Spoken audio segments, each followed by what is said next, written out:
Hello, hello, hello, and welcome back to another edition of Believe in Lions. That's BLEV in Lions, right here on the Believe Network.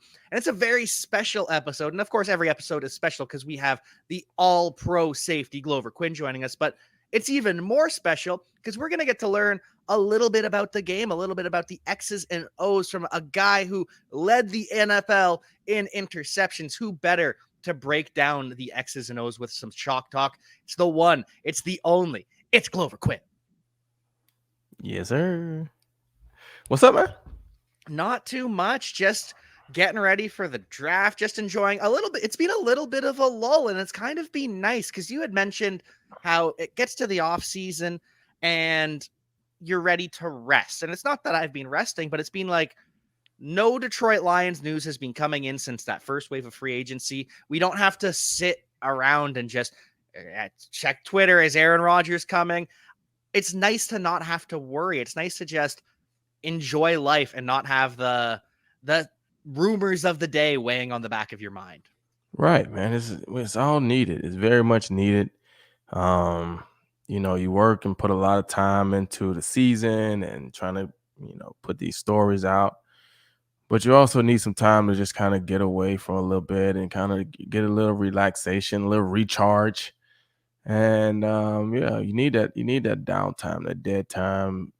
The Lions made some decent moves in free agency early. They brought my guy Marvin back. So that's probably their DJ Chark replacement. Um, so it's been good. They've had a good off season so far, and now it's just kind of like waiting around for the draft. So I mean, you got 3 more weeks of resting because once the draft get here, now you got the draft storylines. Then you went to OTAs, and you went to mini camps, and then you get a quick little summer break, and then it's gearing up for training camp. So you got to take those little breaks when you can, man. It's the calm before the storm, it truly feels like. And so, as a former NFL player, what would you be doing right now? Because you're allowed in the facility, but you can't work out with your strength and conditioning coach, correct? It's all self guided workouts. Oh, I don't really know, because I didn't live in Detroit. So Okay. at this time, I was back in Houston just working out. You know what I'm saying? I'd be working out. You're gearing up because off season is going to be starting here.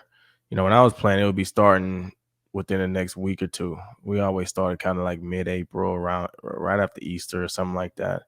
If you had a new coach, you started like a week or so early, before 2 weeks, probably 2 weeks before everybody else, because you had a new coach. But most of the time you start around mid-April, somewhere in there.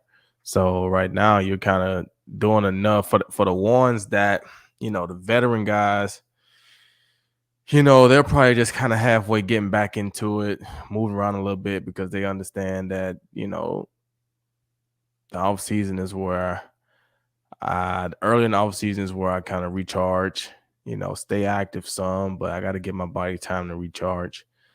And now they're working out, but they're not in tip top shape right now because they just need to be able to do enough when they get back to the off season with the team that they don't pass out in the first couple workouts. You know what I'm saying? So they're doing some stuff. They're working, getting themselves ready to go. The young guys are probably working really hard, trying to come back at a super high level, be, very impressionable when they get back. But some of the older guys are probably just doing enough to get back in shape, get their body back going. But I mean, they probably took, the Super Bowl was what, mid February. Mm-hmm. Yeah, so they probably took, you know, a month. Probably mid March is like, all right, let me start back, kind of, you know what I'm saying, working out, and so they're probably 3 or 4 weeks in. Some of them probably 6 weeks into like some decent work, but it's not summer training yet. It's not gearing up for training camp. You're just doing some stuff, fine tuning some things, getting yourself back going, and knowing that you're going to go into the off season program with your team where you're going to be lifting and running and really going and getting going, and getting yourself ready for OTAs. And then once that's over with, you get into the summer aspect of it. And that's when you really get into the high level, conditioning and all that stuff, getting ready for training camp. At least that's how it was for me. Bet Online remains your number one source for all your college basketball betting this season. Get analysis of every play, prop, and point at Bet Online. You'll find the latest odds, bracket contests, team matchups, and game trends at Bet Online. Updated odds for everything from live games, the conference championships, right through to the Final Four and championship game. BetOnline is your college basketball headquarters this season.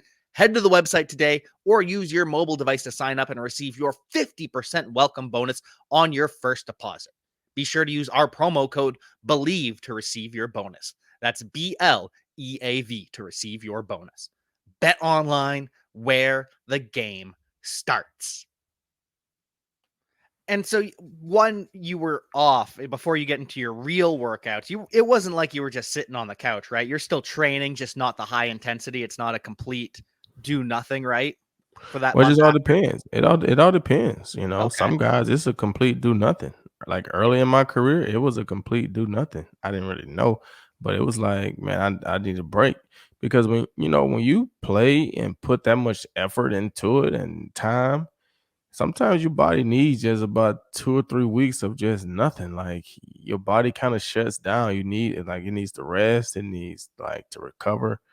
And so it's probably a good 2 or 3 weeks of nothing. And then you kind of start back like, hitting the treadmill, just kind of getting active. A lot of guys will go play basketball to just kind of get back moving again. And I mean, if you're in good shape, I mean, you ain't gonna just be bad out of shape in 2 or 3 weeks. You know what I'm saying? You won't be in tip top again, but you can get back there pretty quickly. So sometimes guys take time off and then they come back. And so, yeah, could be, especially early in the off season, it's probably few weeks of nothing. Interesting. And it does make sense though, because sometimes you truly physically plateau. You get to a point where you've worked so hard, you can't get any better physically because your body needs that time to rest, to recover. And so, is there any film watching in that time? Is there any X's and O's, or is it again just complete, just nothing?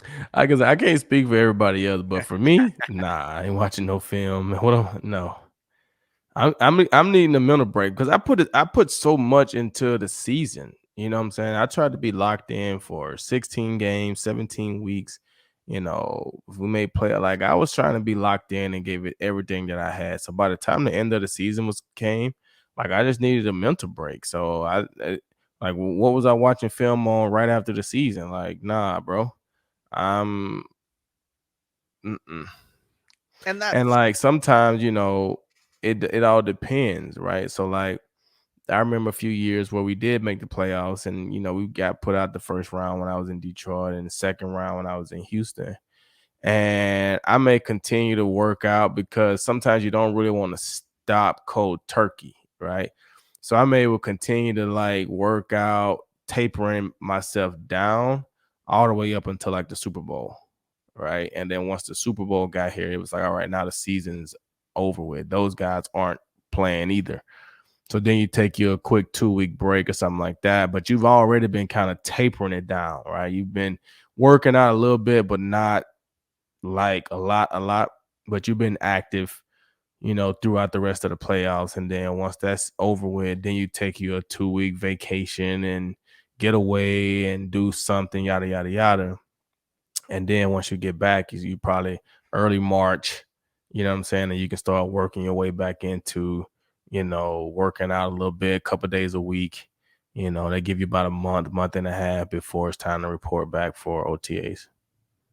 interesting. And see, that makes more like I kind of expected you'd take a break from the film side of the mental side.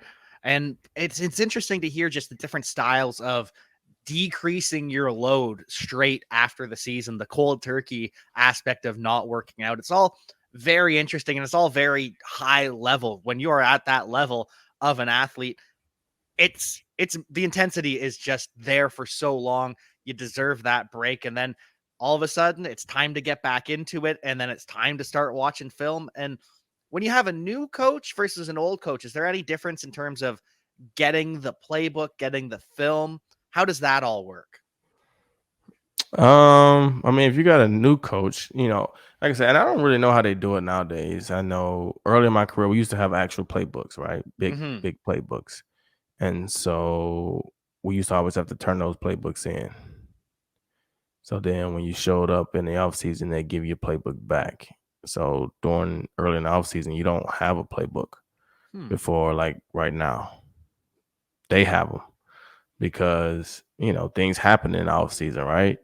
You let these guys walk away with these playbooks and then you release them, or, they get traded or this and that. Now this person is going to another team, but they got your playbook. So they make you turn those playbooks in. And then when you come back, they give you playbooks again. But then, and I got in Detroit, they kind of went away from like the big playbooks and went more to like iPads and, surfaces and stuff like that. And then, yeah, they're not giving you those until you show up. You know what I'm saying? So right now, I mean, unless they have some other device or some other system, I don't even know if they are watching film. Like, I don't know where they will watch the film at other than, you know what I'm saying? Like, when you got Mhm. your iPads and your Surfaces stuff with the playbooks and stuff on it, yes, you have access to that type of film, right? But I don't think they have those right now not until they get back. So it's kind of like a little break. Very interesting. Very, very interesting. And so when they do come back, it's time to get everything up to speed. And that's kind of what we're looking at today is for the fans, for some of the people in the audience, because you have a knack for breaking down the X's and O's. I mean, you had a whole show on it, the DB room. It was quite successful. And you really helped people understand the game of football because a lot of the time you just hear commentary, too high safety. Well, what's that? Nickel defense, what's that? So we've put it together where we're actually going to be able to break down some of the X's and O's. And the first thing I wanted to ask you about is base versus nickel. I know the difference, but for those out there that don't, what is a nickel defense versus base, and why is there so much more nickel defense and dime? We can go to dime too, I suppose, compared to what it used to be 20 years ago in the NFL. Well, your base defense is where you're going to have, 4 or 3 D linemen, depending on what you're running, right? So when you say a base defense, you're either a 4-3 team, which means that you have, as you see on the screen, you have 4 defensive linemen and you have 3 linebackers. If you are a 3-4 team, then you have 3 defensive linemen and 4 linebackers, right? So that's your base defense. Once you get into like your nickel packages and your dime packages, now you still gonna have your 4D linemen, but instead of having 3 linebackers, you're only gonna have 2, and you're gonna bring in an extra defensive back, or you're gonna bring in 2 extra defensive backs, right? So when you look at the nickel package, the reason why you're seeing so much nickel package nowadays is because a lot of these offenses are getting away from fullbacks and traditional 2 running back sets, right? So when you got your base defense, they're really in a traditional set, either 21 personnel, which means you got 2 running backs and 1 tight end, or 12 personnel, where you got 1 running back and 1 tight end. So the formation that you see on the screen right now, when you slide, so if you leave it like that, so you see the H, that's the halfback. The F is a fullback, but he's lined up in the slot. So we'll keep him as a fullback just because he's an F, right? So in this formation right here, you got technically 21 personnel, right? So you got the H back, that's the halfback, and then you got the fullback. So those are your 2 backs. So if you move that fullback to the other side of the quarterback, all right, now you got 2 backs in the backfield, even the shotgun formation, and you got a tight end, right? So when you play against teams like the 49ers, where they got like a George Kittle and a Juszczyk at the fullback, right? You can come out in a formation like this, and the team stay, they're in 21 personnel, right? So they put base defense out there, but then all of a sudden you flex out the fullback, and now he's a slot wide receiver. Now you have one of your linebackers trying to cover a running back or a tight end or whoever in that position, because they can easily put Juszczyk in the tight end role to be a blocker and put George Kittle in the slot. And now you got a slot looking 11 personnel formation, but they got linebackers out there. So that's why they go nickel defense. So now that guy that's covering that slot receiver is a defensive back. So if they try to put a tight end there, they got a defensive back guarding him. Most of the time, if you're just looking at this formation, it'll look more like 11 personnel, meaning you got 3 wide receivers, right? Because you only got 1 running back and 1 tight end. When you hear personnels, 21, 12, 11, 10, the first number you hear is the amount of running backs on the field. The second number you hear is the amount of tight ends on the field. So in this situation right here, we're going to make that elf a flanker and put him as a wide receiver, right? So now you got the H, who is the halfback. So you got 1 back, and you got the Y, who is the tight end. So you got 1 tight end. So that would be 11 personnel. There's only 5 eligible guys, right? You have 5 eligible guys. So if you got 1 running back, 1 tight end, that's 2. That means you got 3 other eligible guys, and those are 3 wide receivers, right? So that's called 11 personnel. If you take that elf and make him a fullback, okay, like I said earlier, now you got a halfback, that's 1 running back, and you got a fullback, that's 2. So now you got 2 running backs and 1 tight end. So now that's 21 personnel with 5 eligibles. Now you only got 2 wide receivers. So that's just basic stuff. So when you're in base like this, you want your big guys out there. You want your linebackers to stop the run.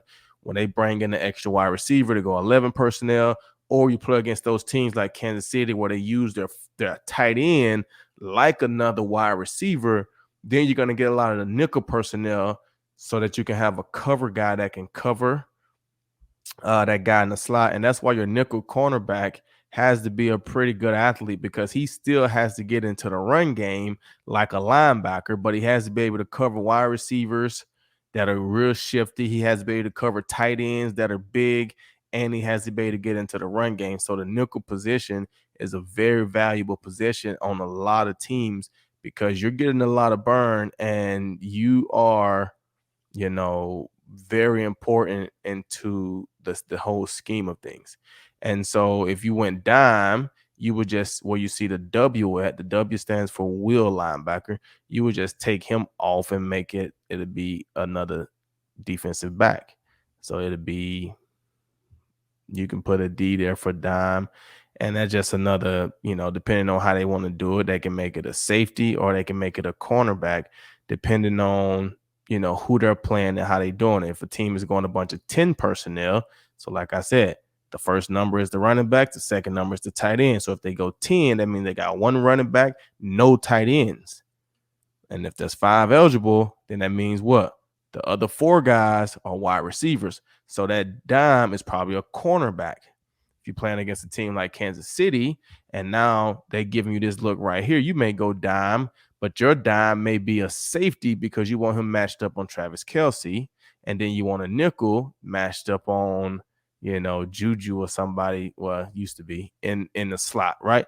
So the dime kind of just depends on who that 4th guy is. Is he a linebacker? Do you want him to be like a safety type, or do you want him to be a corner type? But he's in there to cover somebody.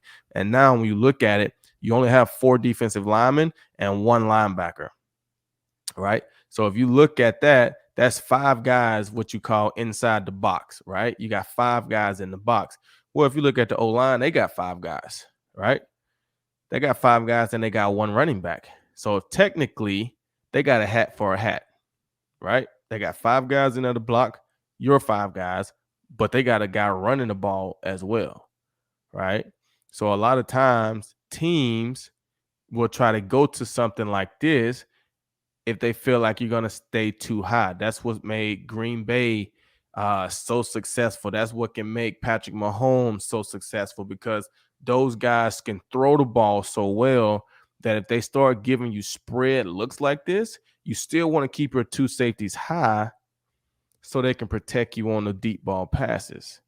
So then that opens up a Claude Edwards-Helaire. That opens up, Eddie Lacy back in the day. That opens up Aaron Jones, some of those guys that played, Joseph Adai back in the days with Indianapolis and guys like that, where you really had to respect that run, the passing game. So you were willing to go with a light box. right? To stop that, you will roll down a safety, right? You roll down one of those safeties, and now you technically have 6 guys in the box, and they only got 5 blockers. So now you have one guy that's called the free hitter. The problem with this is now you can either only go man free, right? Because you only got one deep safety. So now you can either only go man to man, cover one, or you go cover three. So then when you're playing against these great quarterbacks, that's where they're going to hurt you at, because they know we only got one free safety. So we're going to have one-on-one matchups on the outside, because they're either going to be in man to man, which is going to be cover one, or they're going to be in cover three. So now they're not going to hand it off to the running back because they don't have numbers. It's 6 against 5, right? So they're going to have an unblocked defender every single time. So they're not going to hand it off. They're going to check to the run. When that safety move back, they're not going to throw it, because now they got 5-on-5 with an extra runner. So now they just going to hand it off, and they're going to get 7, 8, 10 yards of carry unless somebody on the defensive line make a play.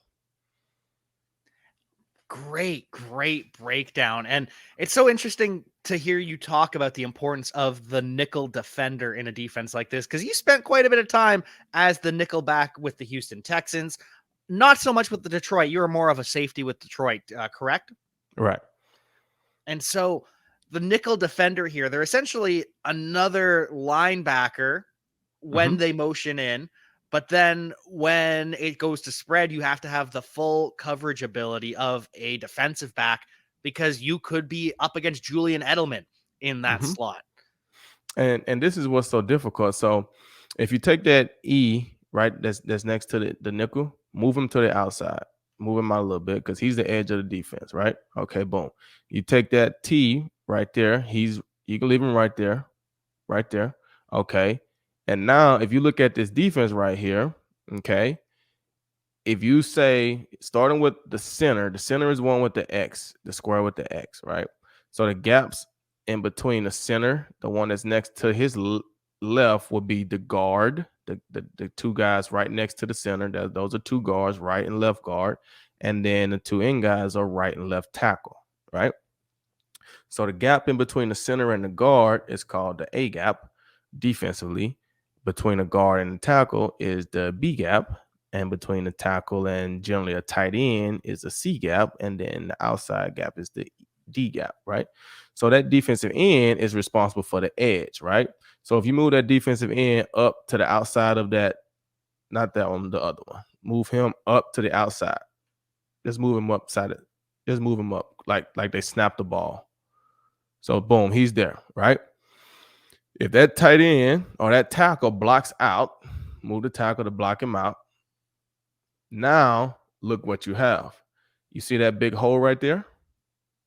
So who you think is responsible for that hole? It would have to be the nickel back, wouldn't it? The Because nickel back. the middle linebacker's gap is here on the Well, see, backside. the way they're gonna do it, the way they're gonna block it, that guard right there, Yeah, he's gonna go up and they call bump that tackle. So he's gonna hit him to give the center time to get over and get an angle on him. And then that guard is going to work up to the Mike linebacker. Boom, he got the Mike linebacker cut off. So now, if he hand the ball off to the running back, the only person that can make that tackle is the nickel. Interesting. So then what happens is when they run the bubble screen and the RPOs and stuff like that, right, where the quarterback is faking it to that running back, the nickel has to make a decision. See, when you walk that safety down and you got another run defender in there, now is no issue, because the nickel don't have to leave. The safety fills that gap, and he's the unblocked guy. That's why I say you got 6 guys. He's the unblocked guy. He just runs in and make the tackle. But if you stay too high, the nickel has to fill that gap. So you can put the nickel in a real bad run pass conflict, because if you hand the ball off, now that nickel got to come make that tackle. If you fake and hand it off and the nickel comes in to try to make that tackle, because that's a good running back, that's Derrick Henry, he don't want to get him downhill. That makes the tackle tough. he gets a head start and try to come fill that gap. The quarterback pulls it. Who's covering that wide receiver right there? He throw the bubble Nobody. screen. He throw the bubble route to that wide receiver. The X goes and block the corner. The nickel is outflanked. The next guy is the safety. And then he's one-on-one in the He's alley one-on-one in there. open space with a good wide receiver. So that's the conflict that you have when you get situations like that. That's what made those guys so difficult to defend. The Aaron Rodgers in his primes and the Patrick Mahomes and the Peyton Mannings and the guys that you felt like you needed to keep two safeties deep to stop them from throwing for 400 yards. And so how do you make those decisions? Because it feels as though, and I could be wrong, with a quarterback like Patrick Mahomes, a quarterback like Aaron Rodgers, or a mobile quarterback like Lamar Jackson or Josh Allen, the defense is always going to be at that disadvantage. You're always ceding ground somewhere. Either you're giving up the deep play by going with one safety, or you're giving up run support by keeping two safeties deep. So am I right here? Do you truly have to make a decision? Hey, we're weak Well, somewhere. Let's yes, you're going to be weak somewhere. That's why you have to disguise things. That's why you have different calls inside of your plays. That's why you have scouting reports to understand what teams are trying to do against you. Because the same way that I said, if you move that end back up and that tackle is blocking out, right? Well, you can just make a call as a nickel to tell that defensive end, hey, they're expecting you to go outside. Don't go outside this time. You fill the C gap. So now the tackle kicks to block him out, but the defensive end goes to the inside. So once he goes to the inside, now it makes the running back bounce. So now the nickel doesn't have as far to go. He can get in there and make that tackle. But if he keeps bouncing, now instead of the running back going north and south, he's going east and west. He bounced outside the end. He bounced outside the nickel. That gives the safety time to come down. That gives the Mike more space to get over the top of that guard because he's not really working downhill. He's working over the top. And so now he ran 20 yards, but he only gained 3 because he kept bouncing outside and outside and outside. And somebody comes up and make a play. So there's different things that you can do. That's why you have the chess matches of the different calls that you make. Hey, this is what they're expecting. Hey, you can run, you can show a too high look, right? You can show a too high look, and then at the snap of the ball, the nickel can blitz and the safety roll down, right? And now you get an extra defender that's coming in, and then you're getting a safety that's coming down, right? And then that safety, depending on who that slot wide receiver is, that's how you kind of play it. You can't move until the nickel moves, because if you move, now they know you're coming down. So if they know you're coming down, they know the nickel is coming, so they're gonna pick it up. But you can't move until the nickel move. Well, if you know that's Tyreek Hill in the slot, now depending on the scouting report, you may say, well, they never throw the bubble to Tyreek Hill, so I don't have to worry about coming down on the bubble. I got to protect myself deep. If you playing against somebody that they throw the bubble to a lot, you got to say, okay, well, it don't do me any good to stay 15 yards deep, because if they throw this bubble, I don't have a chance to tackle him in space like that. So that's where you play with your alignments. You kind of mix it up a little bit. You show different looks and things like that to kind of disguise what you're doing. And that's where you have the chess matches at. Well, and this is interesting too because it expands so much for regular listeners of the show. You hear Glover talk all the time. You want every snap to look the exact same on defense. Every single snap, whether it's the same position, whether it's the same foot forward, everything has to look the same because you're at this disadvantage that we've just shown. And so to take back some of that disadvantage, some of those numbers, you must instead play those mind games with the quarterbacks and make sure that they don't know where your weakness is. Because they know. I mean, when I'm watching film, and for defensive guys, we do the same thing. Like for me as a safety, I'm trying to say, okay, who can I get a good run pass key from? Right? Which one of these old linemen is going to tell me that it's run, and which one is going to tell me that it's pass? So you're sitting there watching in film, trying to figure out, okay, you know what? Every time it's run, this tackle is down in the stands. Every time it's pass, he's standing up ready to kick. And you just watch it over and over and over. And you just see it. Hey, every time it's run, this is what he do. Every time it's pass, this is what he do. And you just study it over and over and over and over until you feel very confident that that's my key. So then you tell your other guys, you tell your people like, hey, I kind of found a key. Look at this, look at this guard. You know what I'm saying? When he's kicked in like this right here, it's been run. When he's kicked out like this, it's pass. And you look at it over and over and over and over and over. And so then when you get in the game, you kind of confirm it. First series, you're like, hey man, it held up. The guard was kicked in, it was run, he was kicking out, it was pass every single time. So now you kind of know. So as a safety, as a defender, as a linebacker, you're watching those keys. You know, you might see a wide receiver. Hey, man, every time he come out the huddle and he fix his glove, they pass the ball. Every time he come out the huddle and he don't touch his gloves, it's a run play. Cool. You kind of pick up on that. So then you get in the game, you just watching him. He come out the huddle, he fixing his glove. Oh, man, here come a pass play. And they pass the ball. He come out the huddle, he never touches gloves. They run the ball. Okay, now you got a clue. So you're looking for all types of little things to help give you some kind of clue as to what they're going to do. Well, on the same token, they're doing the same exact thing. They know, hey, every time if he got his right foot up or his outside foot up, he's pushing to the middle as a safety, right? So if you're that free safety right there, you're playing on the right side of the defense, right? So if the F is my right foot and the S is my left foot, if they see, hey, every time his F foot is up, he pushes to the middle, right? He got his outside foot up so he can run to the middle.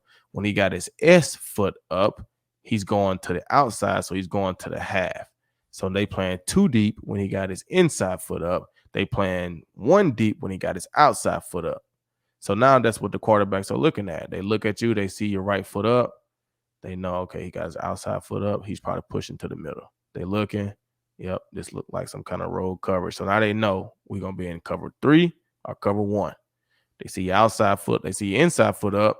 They look, yep, this kind of looks like a cover 2 look. Boom. Now they know you in cover 2 or you're in cover 4 or some kind of 2 high look, right? So they're looking. You know, I was fortunate enough when I first started, when I was young in my career, that I was playing for the Texans. You know, Peyton Manning was playing with the Indianapolis Colts. And I was the nickel backer. And so I had to deal with Peyton twice a year, and he literally used to try to pick at me. Like he would look at me. They would break the huddle, and Peyton would look at me the entire time, just looking at me, because I was a young guy. He could tell from if I was aligned a little farther out, probably was in a cover 4 or in a cover 3 because I had to get hands on the slot.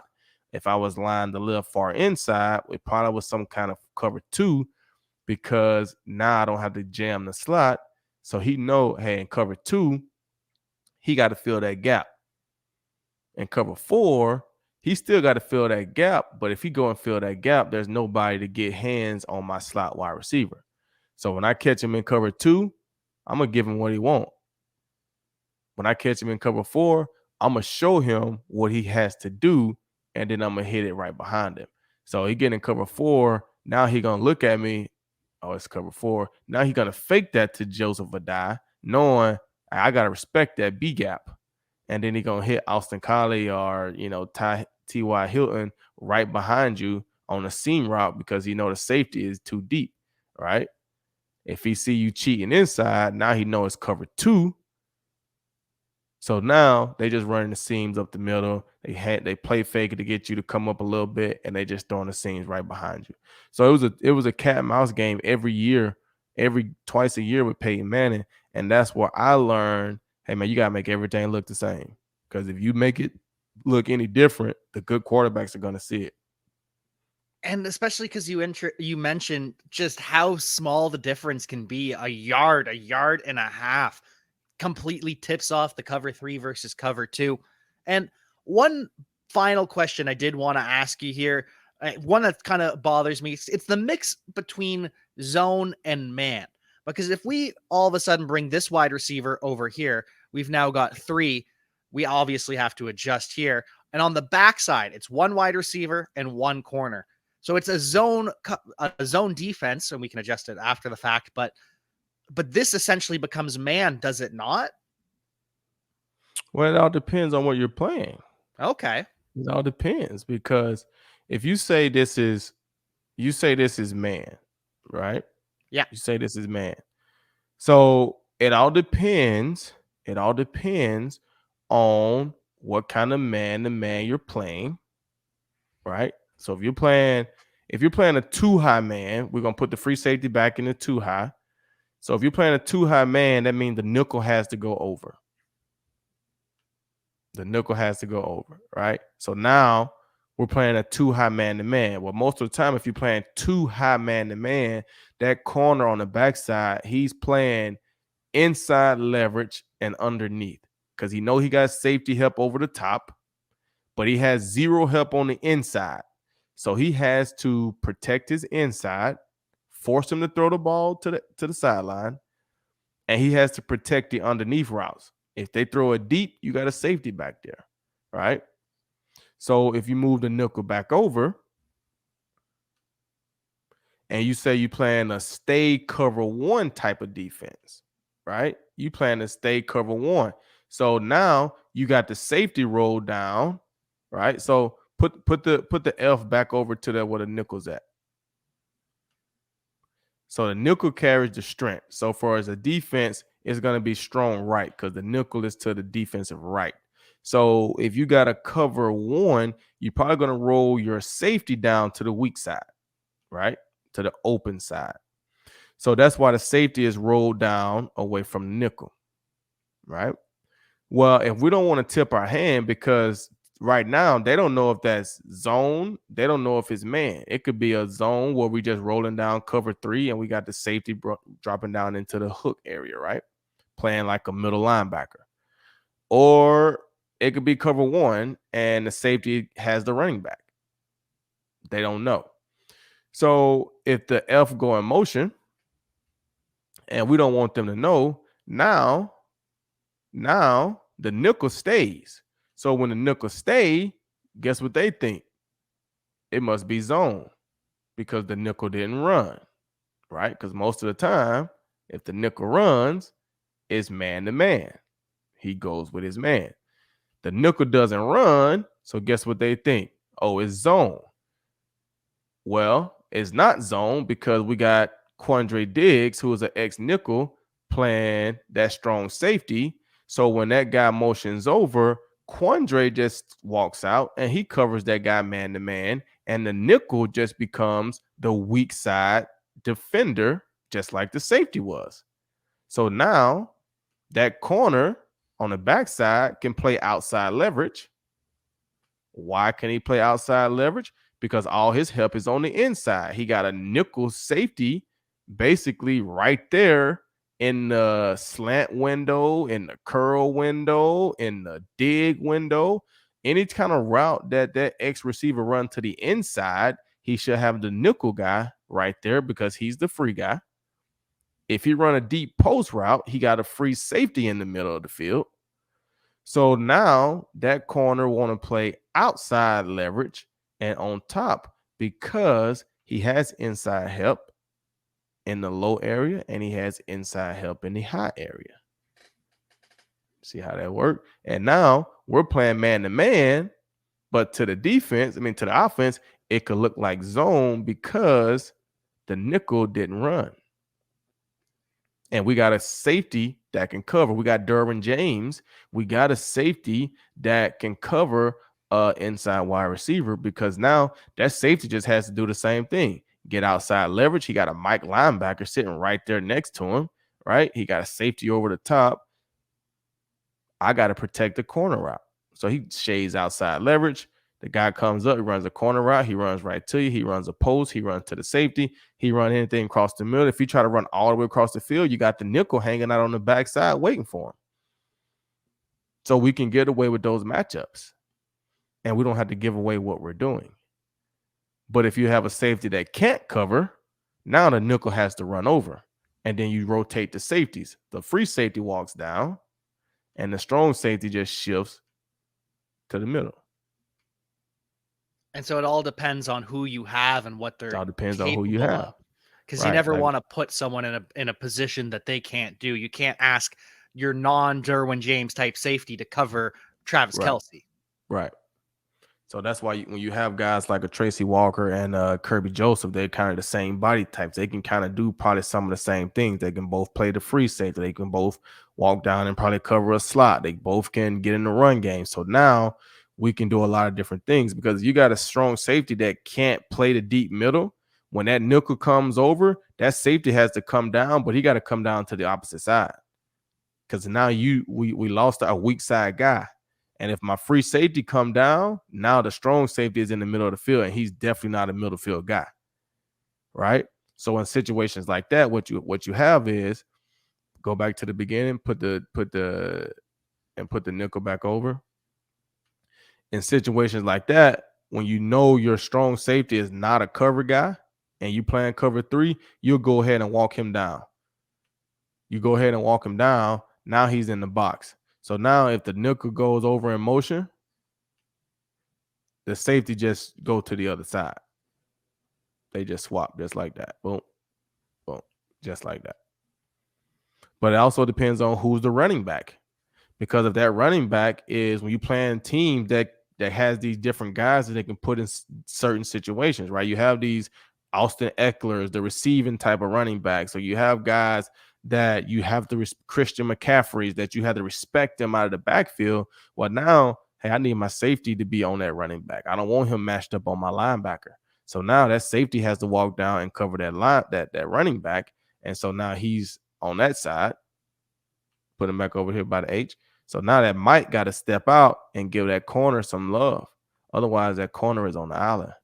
And see that Mike when you look at the gaps, he knows that the strong side A gap is going to be taken by the safety because you got the end on the outside. You got the end on the outside. Yep. You got the tackle in that gap right there. Tackle in that gap. So the other tackle is in this gap right here. Boom. Yep. The end is on the outside. Boom. Yep. So now that safety has the strong side A gap. Boom. And then the Mike has the weak side B gap. Boom. Just like that. And that's quite a predicament to put the Mike in as a linebacker because you have to be able to get inside to the B here, but you also have to stay outside in case Michael Thomas is running a slant on you, correct? Yeah, but it's not that difficult because that guy's still playing man-to-man coverage. Okay. It's, if you're in zone, yes, because that guy's not. He's playing man-to-man coverage. So if Michael Thomas run a slant, and you're gonna see the 3-step, you're gonna see it. The corner's gonna be on him. The free safety is right there. You know, yeah, he gets 6 yards, but it ain't the end of the world. Okay. It's living with some of the losses, correct? Mm-hmm.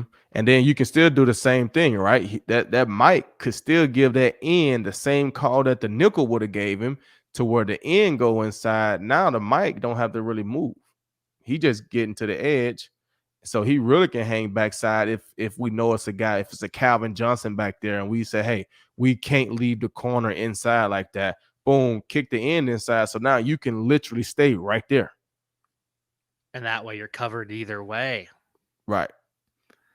But that's why it helps when you got linebackers that can cover, because then I don't have to put a safety down there to cover Christian McCaffrey. My linebacker can cover him, and now my safeties can stay high, and I can roll my free safety down to the backside to give Calvin Johnson help, and the strong safety stay in the middle, and the linebackers can do what they do. That's why it pays to have those guys that are versatile, that can do multiple things. The Fred Warners at linebacker that can cover, they can tackle, they give your defense flexibility as opposed to guys that they can tackle, but they can't cover. So when these offenses start giving you these spread type of looks, it really puts you in a situation where you kind of got to tip your hand because you got to protect certain guys.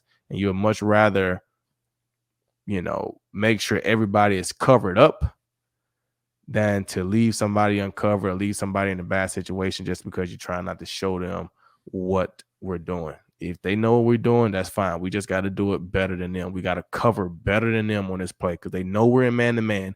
We just got to execute better. We got to get pressure from my D-line. Somebody has to step up and help us out because they know what we're in, and they're going to try to come up with their best play to beat what we're in.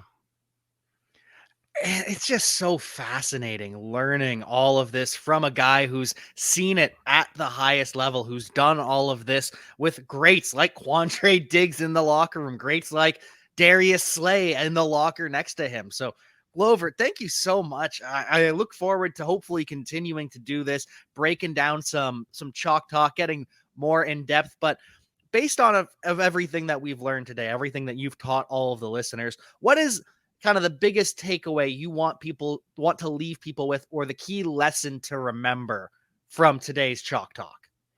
Well, we started from the basics. So understanding when you hear an announcer, a commentator, or you hear them talking about personnel, 10 personnel, 11 personnel, all those different things. Remember, the first number you hear is the amount of running backs. The second number you hear is the amount of tight ends. They don't call a number for the wide receivers. There's only 5 guys. So if there's 2 running backs and 1 tight end, then there's 2 wide receivers. If they say 22, that means there's 2 running backs and 2 tight ends. So that means there's only 1 wide receiver, right? So understanding that part of it helps because then you understand base defense and nickel defense. If they got 2 running backs, you're probably going to be in some kind of base, right? If they got 2 tight ends, you're probably going to be in some kind of base. You're only going to really go to nickel when they got 3 wide receivers, and that's going to be 1 running back, right? Because even if they go 12 personnel, right, depending on who those guys are, because you can go Kansas City and go 12 personnel, right? They can put in another tight end to be a blocker, and Travis Kelce is your slot wide receiver. Do you want your linebacker covering Travis Kelce, or do you want your slot corner covering Travis Kelce, right? So when you hear 1 running back in the game, depending on who those tight ends are, if it's 12 personnel, you may stay in base. Other than that, you're going to be in nickel because they're trying to pass the ball on you. So just understanding those things is a great start to understanding and learning more about football, understanding personnel, and being able to anticipate, oh, they got 4 wide receivers. We should be in some kind of dime defense. Oh, well, we got this guy playing linebacker, so he generally covers that 4th guy because he's a versatile linebacker. So we don't have to go dime defense just because they put 4 wide receivers out there. We can stay in our nickel and be tough against the run and put the pressure on this linebacker who is versatile. And I think that's a great place to leave it off at. Just so much knowledge passed on. I feel like for all of us out there, you have possibly forgotten more about football than we could ever hope to know. And so just any little bits of information you can share goes a long way. Glover, thank you so much for breaking all of this down. You have any pluggables to plug after that final wrap up of everything that we've learned today? I feel like we're in school almost, and I'm the assistant teacher telling everyone what we've done. And you know what? And that's how we should be looking at football right now. This is the off season. Yeah, I know there's storylines and there's people moving teams and drafts and all this, but the football fans, this is where you increase your knowledge of the game so that by the time the season starts, you understand it better. And the better you understand the game, the more enjoyable it is to watch. When you know what they're doing, when you know what they're talking about, it's more enjoyable to watch. So, yes, take this time to learn more about the game. Like you said, I used to have a YouTube channel called the DB Room. Those videos are still on there. Those videos are still on there. I know I'm not actively making videos for that channel right now, but those videos are on there. Cover 1, cover 2, cover 3, cover 4. That stuff is on there. And people still watch them. I still get comments all the time, questions in my email all the time from people that still watch those videos. So go and check them out and take this time to increase your knowledge of the game so that by the time the season come around, you understand a little bit more. Go check out the DB room. Check out all of Glover's other socials while you're at it. He's got a page for everything, and every single one of them is absolutely fantastic.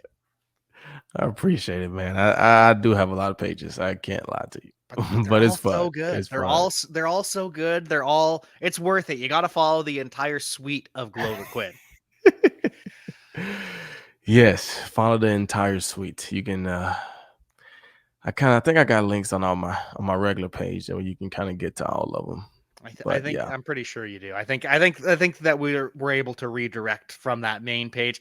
So make sure you yeah. follow along with Glover Quin. Catch up on the DB room, and you'll have a little bit more knowledge the next time we get together to discuss the Lions and some football. But until then, we will see you next time. Peace.